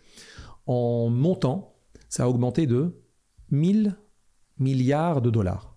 Ça, c'est sur toute l'Europe. L'eurozone, oui, en euros. BCE, c'est la BCE, elle dit j'ai imprimé l'équivalent de 1000 Sur quelle milliards. quantité de base, du coup, c'était? Alors, c'était à peu près de 500, 600, c'est passé à 1500, 1600. Donc, c'est plus 1000. Ça fait plus 1000. Donc ça va à l'encontre de tout ce qui est dit souvent, ou tout ce qui est pensé, en tout cas, par la plupart des gens, que le cash est en train de disparaître. Non, c'est le retour du Jedi. C'est le retour du cash. C'est la volonté de la BCE. Elle dit ce qu'elle a envie, ce qui se passe dans l'économie. Mais eux-mêmes, ils publient... C'est une statistique super intéressante. C'est-à-dire, ils ont l'obligation de publier des chiffres, heureusement. Ou, je ne sais pas parfois s'ils sont intelligents dans ce qu'ils publient. Parce qu'ils ne se rendent peut-être pas compte que ce qu'ils publient peut être utilisé parfois contre eux. Donc typiquement, ils disent aux banques, le danger, c'est aussi le cash. Si vous avez peur que l'euro numérique vous prenne de la liquidité de votre monnaie privée vers de l'euro numérique, réveillez-vous. Regardez ce qui se passe dans l'espèce. Les gens demandent de l'espèce pour quitter les banques. En gros, ils thésaurisent. Alors, 1000 milliards, c'est gigantesque, hein. Oui, ça fait une inflation énorme. Surtout quand tu compares à 500. Voilà, de 500 à 1500, 1600. Et donc, en gros, les gens ont demandé plus de cash. Les gens, forcément, ils ont thésaurisé plus, ils l'ont mis sous le matelas. Mais 65% à peu près des transactions en Europe se font encore en espèces. Même si en France, on est très carte bancaire. Attends, répète-moi cette statistique. 65% des quantités de transactions. Des volumes de paiement en Europe. Attention au mot volume, peut parfois vouloir dire montant, mais volume en termes de quantité de transactions, nombre de transactions, quel que soit le montant. Nombre de transactions, ok. Mais ça s'appelle volume, tu as raison. Okay. Donc tu as utilisé le bon mot. Volume, c'est 65% en espèces encore. Donc le cash, il n'est pas mort, c'est même dominant par rapport au paiement électronique. Juste quand même préciser pour que tout le monde comprenne bien, s'il y a 100 transactions qui ont été faites dans cette pièce, j'en ai 65 qui ont été faites en cash. Mais par contre, en cash, espèce. Mais les 35 peuvent représenter peut-être 99% des volumes. Oui. C'est ça, on est d'accord. Okay. Bien sûr. Okay. Pas tous. C'est en compte, en nombre de transactions, mais je vois ce que tu veux dire. Alors, je te reprends pas, c'est juste je te donne une information sur les 35 qui restent. Les 35 qui restent, 90% en volume, donc en nombre de transactions, sont des tout petits montants de paiement de détail par carte. Et donc, dans les 35, il resterait encore peut-être 2%, 4%, 5% qui sont des gros montants. Okay. Mais leur montant est égal à la somme de toutes les autres transactions. C'est à peu près équivalent. Bon, c'est à la rigueur, tu peux voir ça sur Bitcoin. Sur Bitcoin, 400 000 transactions Bitcoin, 200 000 transactions Bitcoin Lightning. Le montant là, c'est 10 euros en Lightning. Là, c'est des montants. Voilà. Donc, la Banque centrale rappelle aux banques, ayez peur du cash. Nous, on veut limiter le cash. Nous, on veut vous sauver parce que l'argent sort de chez vous, en fait. L'argent vous quitte pour aller en espèces. Et d'ailleurs, ils donnent les assurances suivantes. Alors, j'invite les auditeurs à ne pas rigoler. Je m'excuse d'avance. Si tu préviens, c'est sûr qu'ils vont se marrer derrière alors. Mais je veux pas qu'ils m'accusent à moi d'être bête dans ce que je vais dire. C'est pas moi qui le dis, c'est la BCE, pardon.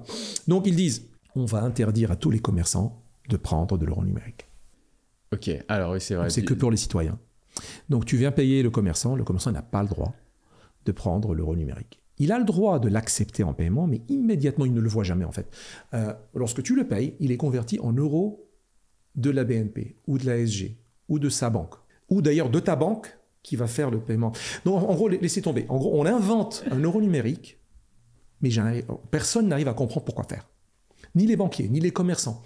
Alors, pour rassurer les banques, c'est quoi le problème? Je rappelle, excusez-moi, je reviens en arrière. Le problème, c'est que les banques ne veulent pas de l'euro numérique parce que les liquidités vont sortir. Tout le monde va dire, je ne veux plus mettre mon argent à la SG ou à la banque postale, et je vais le mettre à la banque centrale. Ils disent, très bien, on ne va pas laisser les gens faire ça. Parce que si l'argent sort de la banque, il y aura moins de liquidité de la banque à la BCE, et donc elle sera moins solvable, elle ne pourra pas donner autant de crédit qu'elle avait envie. Et la banque ne vit que du taux d'intérêt du crédit. Voilà. Alors qu'elle aurait dû vivre en étant partenaire d'un projet. Mais bon, ça, je reviens à la partie morale. Et donc, pour les rassurer, au lieu de résoudre le problème à la source, à la banque centrale, on dit aux banques, on va interdire des gens de l'avoir, cet euro numérique, vous inquiétez pas. Bon, ils l'auront à 50 euros ou à 1000. Déjà, on limite le montant. Ensuite, on interdit quoi? On interdit le taux d'intérêt. Il n'est pas rémunéré. On n'a pas dit qu'il est fondant encore. Et ils n'utilisent pas encore ce mot fondant. Mais c'est déjà évoqué. Ça a été évoqué dans des études. une monnaie fondante, ça a toujours existé comme étude. Donc c'est une possibilité qu'un jour ça le devienne, j'en sais rien. Que ça circule le plus rapidement possible, dépensez-le. Voilà. En voyant comment Ulrich et les autres avancent, ça ne m'étonnerait pas qu'un jour ça revient à la table. Ce n'est pas aujourd'hui à la table, ce n'est pas une monnaie fondante. Donc voilà, les commerçants n'ont pas le droit de l'avoir, n'ont pas le droit de les détenir. C'est uniquement un citoyen. Donc moi, en tant qu'entreprise individuelle, je vais avoir une schizophrénie. Michel peut l'avoir, son entreprise non. Alors moi, je ne suis pas en auto-entreprise, mais un auto-entrepreneur, il sera une schizophrénie. Bon, je trouve ça absurde d'interdire aux commerçants. Mais en plus, tu verras jamais la différence. En gros, c'est 10 €, ça sera toujours 10 €. Enfin, pour la plupart des gens, comme tu disais, se rendront jamais compte qu'ils viennent de passer du cash plus à l'e-euro ou du wholesale euro. Ouais, ça fait mal à la tête. Exactement. Et honnêtement, plus je t'écoute, plus je dis, ce truc-là n'a ni queue ni tête. Non, mais surtout aucune chance. Si. Ça va se faire et ça aura une très grande importance. Mais je reviendrai pourquoi il aura une très grande importance. Mais d'abord, je dis comment ils sont en train de concevoir et où est-ce qu'ils ont des problèmes. Donc, pour assurer les banques qu'ils auront assez de crédit ou assez de liquidité pour avoir du crédit, ils ont dit Michel n'aura pas le droit d'avoir plus que 50 000 peut-être euros numériques. Ensuite, ça ne sera pas rémunéré. Donc, s'il les détient, ça ne va pas vivre, ça ne va pas rapporter une richesse. Et vous n'avez pas le droit en tant que banque de rémunérer ça. Ensuite, le commerçant n'a pas le droit d'en avoir. Et ensuite, on pourrait imaginer un jour une monnaie fondante. Donc, qu'est-ce qui se passe si j'arrive, moi, avec 100 € numériques de la Banque centrale, donc du MNBC euro retail, j'arrive à la boulangerie, je te paye pour 25 €. Le boulanger ne le reçoit jamais. Et donc, qu'est-ce qu'il reçoit? C'est comme Bitcoin avec le Visa. Il est vendu. Et donc il est converti sur le compte du boulanger en quoi? En 25 €, quoi? Alors, il y a un terme très joli qu'ils utilisent, c'est reverse waterfall. Ils sont déjà. C'est beau, ils sont reverse waterfall, c'est une cascade à l'envers. C'est beau. Déjà, je vois bien le slide avec l'image, etc. Déjà, c'est pas beau, c'est bête. Est-ce que tu as vu dans ta vie une rivière avec une cascade qui monte à l'envers? Mais t'as pas compris en fait. Tu les suis pas. Ils sont loin. Ils sont dans le métavers. Très loin. Ils sont dans le métavers. Ouais, c'est comme les chiens qui aboient sur les mauvais arbres. Bon, voilà. Mais attends, du coup, le boulanger, qu'est-ce qu'il reçoit lui sur son compte? Alors, il va recevoir. Il a fait la baguette. Il va recevoir 1 € au bout de la chaîne. Okay. Mais ça sera pas de l'euro numérique. Ça sera. Encore une fois, on rappelle aux gens que l'argent que vous avez à la banque. Je ne veux pas dire que ce n'est pas de la vraie argent, c'est un argent garanti par de la vraie argent. C'est un argent privé, c'est une monnaie privée émise par la BNP, émise par la Société Générale. Elle est libellée en euros. Elle est garantie quelque part par la BCE jusqu'à un montant, 200 000 par exemple.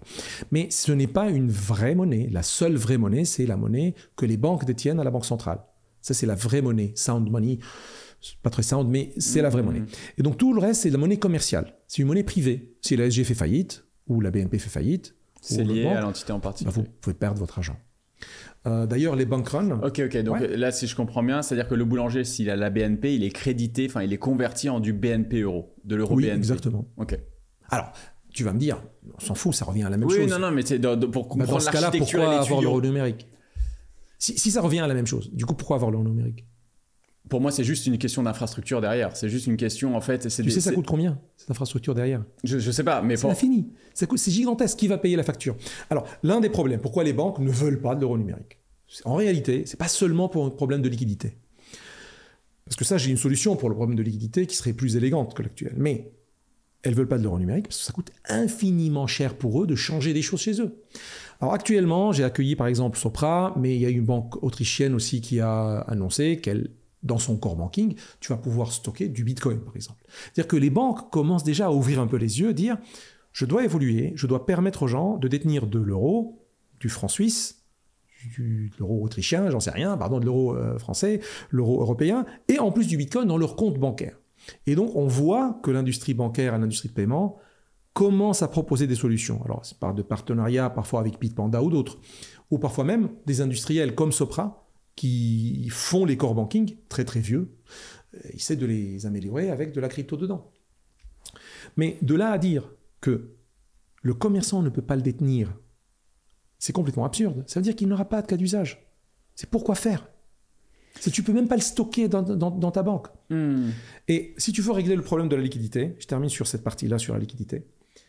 En gros, c'est quoi le problème? Il y a des obligations de la banque, de chaque banque privée, de détenir des fonds, un peu de garantie, mais c'est des fonds qu'elles ont à la BCE, dans l'eurosystème. C'est un système compliqué, on l'appelle 4CBNet. Il y a là-dedans RTGS, il y a le T2S pour les titres, les securities, il y a Tips pour les paiements instantanés. C'est des poches d'argent pour les banques. C'est des comptes des banques à la Banque centrale dédiés à un usage. À équilibrer des bassines entre les L'un différentes pour entités. les paiements, l'autre pour les titres et l'autre pour les paiements instantanés. Et du coup, mon job, actuellement à la Banque de France, c'est de créer ce système qui fait à la fois de la blockchain d'un côté et qui fait l'intégration d'une blockchain avec ce système de l'eurosystème. Avec RTGS, TIPS, il y a quelque chose encore qui s'appelle CLM, c'est Central Liquidity Management. C'est une couche qui vient agréger un peu toutes tes poches de valeur pour que tu aies une vision un peu globale de ce que tu possèdes toi comme banque à la Banque centrale. Mais pour que les gens comprennent bien, c'est qu'en gros, tu as des settlements, tu as des règlements qui se font à une périodicité définie entre la Société Générale et la BNP, et en fonction des différents transferts qui a été fait dans la journée sur telle et telle bassine, Société Générale reverse Y à la société. Une transaction dans RTGS qui va dénouer derrière la finalité des millions de transactions dans l'économie réelle. Et en fait, c'est ces bassines qui sont équilibrées dans les comptes de la Banque centrale sur ces grosses banques-là. Enfin, voilà. Exactement. Et actuellement, le problème de l'euro numérique et le problème des banques de liquidité, il provient du fait qu'ils doivent bloquer dans un compte séquestre, ils doivent cantonner une somme d'argent qui sera utilisée pour émettre de l'euro numérique pour leurs clients. C'est-à-dire que la BCE, elle ne veut pas émettre de l'euro numérique seule. Elle veut l'émettre avec ses partenaires bancaires. C'est les banques qui sont en train d'exiger qu'elle... Non, la BCE, elle veut ça. Parce que la BCE... elle est en train d'essayer de trouver un rôle aux banques commerciales, parce que comme on l'a souvent expliqué, rien n'empêcherait technologiquement parlant que les banques centrales nous envoient directement sur un wallet de l'euro numérique. Il y a des choses qui empêchent. Elles ne savent pas faire. En théorie, c'est possible, mais elles ne savent pas faire. Elles n'ont pas les équipes pour, elles ne savent pas gérer B2C. Elles n'ont pas les capacités de gérer du B2C. Donc en gros... Ça existait avant, que les citoyens détiennent de l'argent à la Banque centrale. Ça existait avant. Mais aujourd'hui, ça n'existe pas vraiment. C'est uniquement des banques, c'est des autorités supervisées, par la CPR par exemple en France, qui ont le droit d'avoir un compte à la BCE. Qui ont des licences bancaires. Exactement. Ouais. Et donc le fait de bloquer une somme d'argent, donc il va sortir de la liquidité, parce que c'est un virement, un transfert qu'ils doivent faire de leur compte à la BCE à un compte qui appartiendrait à la Banque de France ou à l'Eurosystème. Et donc, ils vont perdre cet argent, ils vont le mettre dans un compte de cantonnement, ils vont le bloquer. Donc, ils ne peuvent plus disposer de cette liquidité pour honorer d'autres transactions de titres ou même de paiement instantané à la rigueur. Ils vont perdre une liquidité. Et le fait de perdre cette liquidité, ils n'auront plus le droit d'émettre du crédit. Pour rappel, les seules entités qui émettent de la monnaie, ce n'est pas la Banque centrale, c'est les banques commerciales. C'est lorsqu'on donne un crédit à Guillaume de 1 million d'euros ou de 100 000 euros, et qu'il doit le rembourser à 150 000, par exemple, c'est à ce moment-là qu'on a fait l'émission monétaire. C'est ça, 90% à peu près. Oui, avec un système fractionnel, mais bon, je ne veux pas rentrer dans le détail du calcul, mais en gros, c'est à ce moment-là qu'on crée de la monnaie. Et donc, c'est un pouvoir magique. Pas qu'on crée de la monnaie, pour que les gens, juste pour qu'on soit clair, créer de la monnaie, c'est pas créer de la monnaie physique, c'est juste une écriture sur un tableau Excel, mais on vient de créer une unité. Oui. C'est pas l'espèce. Exactement. L'espèce qui est dans M1 ou M0, je ne vais pas rentrer dans M0, M1, M2, M3, c'est les masses monétaires, elles sont classées et groupées. Mais il y a une masse monétaire, c'est les banknotes et les coins, c'est les pièces. Les pièces, pardon, et les billets. Et ça, c'est une monnaie, entre guillemets, vraie, parce que c'est une monnaie banque centrale dans notre poche. Et le reste de la monnaie qu'on appelle monnaie électronique, ou monnaie fiduciaire, c'est scriptural, elle est rédigée, scripturale, pardon, parce qu'elle est rédigée, comme tu dis, c'est une écriture. C'est une monnaie privée émise par les banques. Et donc, c'est un pouvoir magique octroyé par la Banque centrale aux banques. C'est pour ça qu'il y a un partenariat entre banque centrale et les banques. C'est un partenariat, on émet ensemble de la monnaie. Je vous délègue le pouvoir d'émettre monnaie, mais je vous contrôle sur comment vous l'émettez. Vous devez mettre une liquidité chez moi, vous 10 fois plus. Certains ratios, etc. Voilà. Fois 10, vous pouvez émettre et jouer. Je vous fais confiance. Et donc, les banques, elles vont être moins capables d'émettre de la monnaie s'ils perdent une partie de leur liquidité qu'ils mettent en. En revanche, une des solutions possibles, c'est de dire, je peux changer les règles. Déjà, les règles, elles sont trop permissives. Dire à une banque, tu mets 10, tu mets 100, c'est un peu permissif. Si tu leur fais trop confiance, tu dis je fais confiance, ce que vous faites dans l'économie, vous donnez des crédits bien fondés, bravo, jouez. Émettez de la monnaie. En revanche, si je leur dis, vous gardez 10 et vous mettez 150, ça reviendrait quasiment à la même chose. C'est juste augmenter un peu la confiance dans le système bancaire. Donc, on peut résoudre le problème de confiance pour l'émission de monnaie en rendant le système encore pire. On peut. En donnant plus de confiance aux banques pour le faire. Donc, ce n'est pas ça le problème. Le vrai problème, c'est rémunérer les banques. Les banques, lorsqu'elles vont émettre et distribuer, pas émettre, distribuer de l'euro numérique, ça leur coûte très, très, très, très cher. Et c'est un service qu'ils doivent rendre gratuitement. Et la Banque centrale leur dit, moi, je veux avoir accès aux citoyens, mettre ma main dans sa poche, mettre de l'argent dans sa poche avec l'euro numérique. Voilà, lapsus un peu. Je veux ces services-là et vous devez rendre ce service gratuitement. Ça ne peut pas être payant. C'est comme l'espèce. Aujourd'hui, tu ne payes pas trop l'espèce. En fait, si tu payes, il n'y a rien qui est gratuit dans l'économie.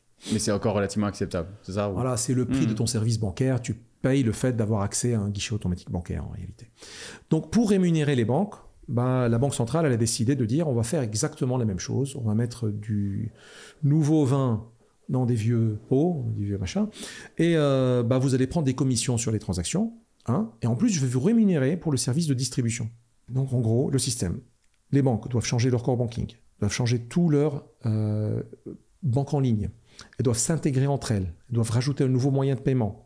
Elles doivent en parallèle travailler à mettre en place l'instant payment, doivent travailler sur EPI, qui est encore une invention européenne pour protéger la souveraineté des paiements cartes en Europe, qui n'avance pas malheureusement, doivent mettre le request to pay pour moderniser les systèmes de paiement. Je t'envoie un QR code et en le scannant, tu peux me payer. C'est bête, mais ça n'existe pas encore. Et on n'arrive pas à le faire depuis 5 ans, au moins 7 ans. Alors que tout ça, il existe déjà sur Bitcoin et Bitcoin Lightning. Et ils ne sont pas conscients de dire, on réinvente la roue, elle existe, ça marche bien, mais parce que c'est Bitcoin, on ne le veut pas. Oui, et au-delà du Bitcoin et de Lightning, qui pourrait éventuellement, pour des questions X, Y, Z, dire on n'en veut pas, juste regarder, et j'ai l'impression que les États-Unis, je ne sais pas ce que tu en penses, ont une approche beaucoup plus pragmatique et réaliste sur le sujet, de dire on est en train de créer une usine à gaz. Enfin, là, ce que tu me dis me terrifie, pas dans le sens m'inquiète. Moi, je vis même plus en Europe, mais j'ai l'impression on creuse. La Turquie n'est plus en Europe. J'ai l'impression. Elle a un pied en Europe. Mais c'est catastrophique. Enfin, ouais. c'est une usine à gaz de l'espace. Ouais. Je sais pas si. Tu te rappelles quand moi je parlais qu'une transaction de paiement prend 17 étapes et que les gens dans le disaient, système de paiement actuel. Voilà. Ouais. Là, c'est pire. Aujourd'hui, je viens de terminer un schéma de séquence, ce qu'on appelle la cinématique d'une transaction. Alors moi, je travaille avec ce nouveau modèle de e-euro. Moi, je travaille sur l'euro de gros. Et après, on parlera pourquoi l'euro de gros, il est important, il est très important même presque plus important que l'euro de détail, le cash plus. Mais juste en regardant une cinématique d'une transaction, tu dis, mais j'ai envie de me suicider, quoi. Je suis obligé, moi, d'inventer ça. Mais c'est la seule façon pour que ça marche. C'est-à-dire qu'ils veulent garder tout le contrôle sur toutes les actions. Donc, il faut donner des rôles un peu artificiels. Ça me rappelle Charles Gave qui dit tu demandes à des fonctionnaires de travailler, ils vont inventer du travail pour des fonctionnaires et l'usine à gaz, souvent, elle s'emballe comme ça. Et là, je le vois sous les yeux. Je regarde la cinématique, je dis mais on a besoin de personne. On aurait pu faire exactement le même transfert sur Ethereum ou sur Bitcoin ou sur la blockchain sans aucun de ces intermédiaires, en automatisant tous les contrôles que tu veux. Simplement, fais-le circuler ici. Si tu le fais circuler là, tu n'as plus besoin de ces intermédiaires. En revanche, les avancées qu'on a pu apporter, on s'est inspiré de Bitcoin. On a ramené du HTLC, le hash time lock qu'utilise Bitcoin Lightning. On l'a ramené dans l'euro numérique avec Banque de France. Ça, c'est quand même une bonne nouveauté. Et ça fait interopérer des blockchains même entre elles. Si tu émets le titre ou l'actif sur des blockchains publiques comme Ethereum ou sur de la DeFi, et si tu veux le payer avec de l'euro numérique, on crée dès maintenant à la Banque de France le moyen de faire interopérer ces deux blockchains entre elles. Donc tu peux avoir un e-euro qui est interopérable et qui pourrait circuler avec un réseau Ethereum, par exemple. Pour résoudre le problème, parce qu'on ne veut pas le faire circuler pour le moment sur une blockchain publique, ça viendra un jour, j'espère. En tout cas, on œuvre pour que ça arrive. Mais au moins, tu peux péguer les deux blockchains entre elles pour qu'il y ait un atomic settlement, c'est-à-dire une réconciliation atomique, un pour un. Si la transaction titre s'appelle delivery versus payment. Si la transaction titre n'a pas lieu, le paiement n'aura pas lieu. Il sera renversé. Et si les deux ont lieu, ça dénoue les deux en même temps, grâce à du HTLC. Donc voilà, c'est ce genre de technologie qu'on s'inspire du Bitcoin pour faire l'euro numérique. C'est des toutes petites victoires qu'on essaye de ramener, en espérant que ça va ramener les banques centrales à commencer à adopter petit à petit les technologies de Bitcoin. Et laisser la possibilité au secteur privé, comme ils sont en train de le faire aux États-Unis, d'émettre des stablecoins et que le meilleur gagne. Enfin, que en fait, les stablecoins qui On n'a pas cette mentalité en Europe, malheureusement. Qui est une pénétration dans le marché. En fait, si c'est vraiment utile. Ben, en gros, c'est là, utile. dans la description... La preuve, JP Morgan, c'est utile. C'est Oui, utilisé, je veux dire. Les banquiers l'utilisent entre eux. Oui, tout à fait. Mais aujourd'hui, en tout cas, si tu donnais le choix à Jean-Paul qui va à la boulangerie de payer Marc, le boulanger, avec ton €, il te dit mais qu'est-ce que tu es en train de me faire? Qu'est-ce que tu es en train de me raconter? Qu'est-ce que c'est que ce bazar? Donc, alors que par contre, si tu vas en Argentine ou au Liban et que tu leur dis à quoi sert l'USDT, ils comprennent très rapidement. Ah oui, c'est juste sûr. moins cher, plus facile à conserver, je suis exposé au dollar. Enfin, nickel. Ça répond à un vrai problème. Moi, je dis alors toujours... que là, on apporte une solution à un problème qui n'existe pas. Ah, c'est marrant que tu dis ça. Tu sais qui l'a dit? Alors, nous, on le dit toujours, hein, on dit toujours cette chose. Mais quelqu'un d'institutionnel, c'est House of Lords en Angleterre, qui a dit à la Bank of England, vous êtes en train d'inventer une solution qui cherche un problème avec l'euro, avec le pound numérique. Et non seulement elle a dit ça, elle a dit vous devez être plus bold, hein, vous devez être plus courageux à adopter des technologies comme Bitcoin et la blockchain, parce que ce que vous faites, c'est une usine à gaz qui ne refait rien de nouveau en fait. Elle apporte rien de plus. Et donc soyez plus courageux, adoptez des technologies plus innovantes. C'est vraiment une personne à la House of Lords qui leur a dit ça. Donc j'ai trouvé ça intéressant et il leur a dit en plus, c'est pas la liquidité du pound numérique, en cas, c'est pas la liquidité d'une monnaie numérique de banque centrale qui ramènera de l'usage. C'est pas parce que tu l'émets que les gens vont l'utiliser. Donc, on est d'accord sur ce que tu es en train de dire. Et je suis aussi d'accord, c'est pour ça que j'œuvre pour ramener, d'être bold. C'est ce qu'essaye de faire Banque de France pour la défendre autant que je peux. Dans son projet d'euro numérique de gros, pas du retail, de gros, on essaye au moins de ramener la technologie blockchain. On est en concurrence avec la Banque d'Italie, Banque d'Allemagne. On souhaite gagner, on souhaite que la proposition de Banque de France soit adoptée dans toute l'Europe. Ça peut être un pas dans le bon sens. Tu reviens aux États-Unis, effectivement, c'est beaucoup plus pragmatique ce que font les Américains. Beaucoup plus pragmatique que ce qu'on fait. Moi, je dis toujours que le curseur chez nous en Europe, surtout en France, il est très socialiste. Enfin, le socialisme, la barre, elle va jusqu'au communisme. C'est-à-dire qu'on n'est pas très très loin si on pousse encore le curseur. Là, c'est une soviétisation. Là, comment il s'appelle le bonhomme qui a fait l'article, là, le fameux, ton copain, celui qui aboie. Ulrich. Ouais. C'est dangereux. Alors, c'est très dangereux. Alors, oui, exactement. C'est dangereux. Alexandre Stachenko dit toujours que nous vivons dans un système soviétique. Je ne suis pas d'accord. En revanche, moi, je disais même avant lui que le curseur, il est trop proche du communisme et du soviétisme. On n'en est pas encore là, heureusement. Donc, il faut profiter, hein. Il faut essayer de ramener le curseur là où il faut. Son projet de société, c'est quand même un pilotage central quasiment total. On va perdre en privacy, c'est un vrai problème. On va perdre en privacy avec l'euro numérique.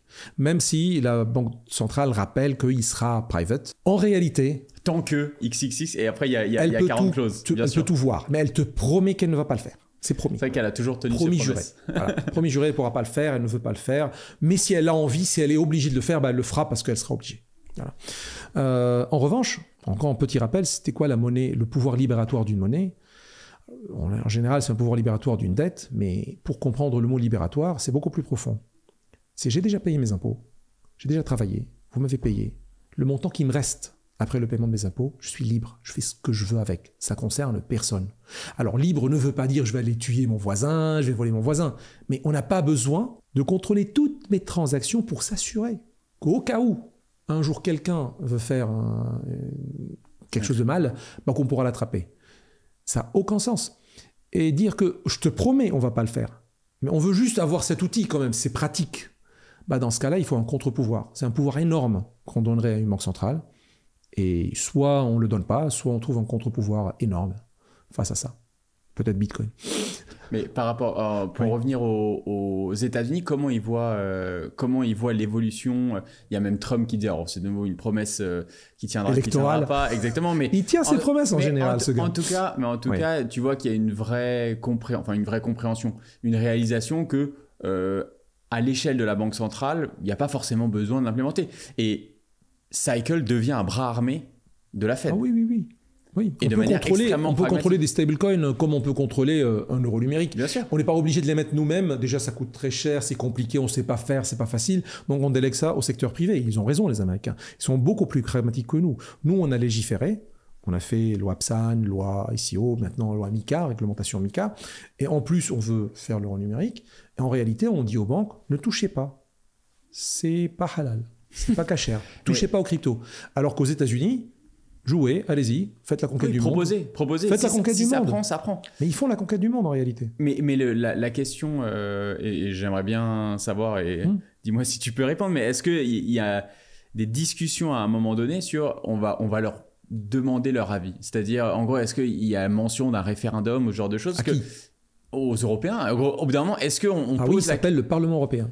Il y aura probablement un vote au Parlement européen au moment venu, parce que la BCE n'a pas encore décidé de faire l'euro numérique. Ok, donc il y aura quand même éventuellement un vote au Parlement européen sur le déploiement et l'implémentation de Cash Plus et du e-euro. Moi, je ne connais pas très très bien toutes les institutions de l'Europe. C'est assez compliqué, assez opaque pour moi. J'ai pas eu le temps trop de me documenter là-dessus, mais j'ai vu des débats dans le Parlement européen.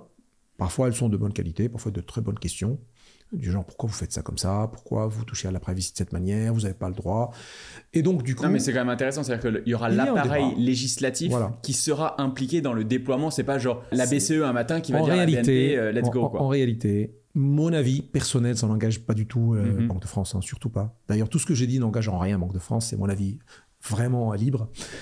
C'est une formalité de passer par les institutions européennes. C'est juste une formalité. Si ils veulent le jour où ils vont les mettre, ça sera voté. Ça sera juste une formalité, bien sûr. Ça sera une formalité. Mais entre-temps, il y a des dialogues. Entre-temps, ils répondent à des questions du Parlement européen et ils préparent des études juridiques sur c'est quoi cet ovni, un euro numérique? Est-ce que c'est une nouvelle forme de la monnaie ou non? Et d'ailleurs, il y a moyen, d'ailleurs c'est ce que je fais aussi, on essaye de créer l'euro numérique d'une façon pour qu'il ne soit pas considéré comme une nouvelle forme de la monnaie, donc pour échapper à un vote... pour ne pas avoir besoin, voilà, pour dire ça autrement, pour ne pas avoir besoin d'un vote au Parlement européen. Mais ça, c'est pas gagné. Il y aura probablement un vote. Qu'est-ce que tu dis aux gens qui nous écoutent là après presque 1h15 moi, fuyez. Moi, je suis déjà parti depuis quelques années, mais tu nous écoutes, tu as envie de te barrer, mais encore plus loin qu'avant. Vraiment, l'Europe, j'ai l'impression que quand ils creusent, et tu as l'impression qu'ils ont touché le fond, ils creusent encore, quoi.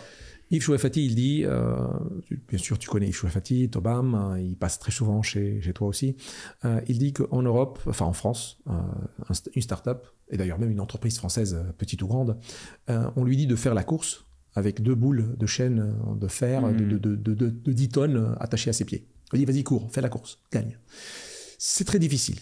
Donc si on arrive à gagner dans certains secteurs, c'est qu'on est excellent, mais vraiment alors excellent, parce qu'au taux d'imposition que nous avons, au taux du poids réglementaire que nous avons, du poids normatif que nous avons, réussir avec tout ça, c'est de l'exploit. C'est peut-être un peu désespérant aussi, comme tu le dis, et pourtant, il n'y a pas d'autre solution que faire évoluer le système. Parce que soit tu dis, je suis désespéré de l'Europe, je suis désespéré de la France, je veux quitter la France, c'est peut-être ce que tu as fait pour des raisons juste pragmatiques ou idéologiques à fond. Mais dans les deux cas, à un moment, tu dis, soit je dois réformer le système et d'aider le système à s'améliorer, même si je sais que ça va prendre du temps et que ça ne sera pas le même résultat attendu. Soit tu dis, j'ai pas le temps à ça, je vais me barrer à Hong Kong, à Dubaï, et on a beaucoup qui font ça. Alors probablement moi, pour des raisons familiales, d'amour pour la France, j'ai pas franchi un pas de dire c'est même pas la peine de travailler ici, je vais me barrer. Pour toi, c'était le cas. Voilà. Mais est-ce que tu as l'impression, et là c'est des questions quasi philosophiques, mais en gros, est-ce que tu sens que tu as un impact? Est-ce que tu sens que oui, bien sûr. Est-ce que tu sens que je dis pas personnellement, hein. Non, mais tu sens que ton travail, est-ce que tu racontes, est-ce que tu leur expliques, change les choses ou a vraiment. Je suis pas seul et on n'est pas seul. Hein. On sent que nous sommes un peu seuls parce qu'on a des gens comme Ulrich Benzel qui nous écrivent des trucs, un développeur dans la blockchain, je vais le mettre en prison moi parce que j'ai l'impression qu'il permet à des gens d'utiliser son système pour des choses malveillantes. C'est comme si une usine qui fabrique des couteaux, il faut mettre tous les employés en prison. Ça n'a aucun sens, mais ça fait peur et c'est le but. C'est le but de ce genre de papier. C'est de menacer les gens, dire un jour je vais faire une nouvelle réglementation to prosecute you and to put you in prison. Je vais te mettre en prison parce que tu as développé quelque chose dans Bitcoin. C'est quand même, ça fait peur.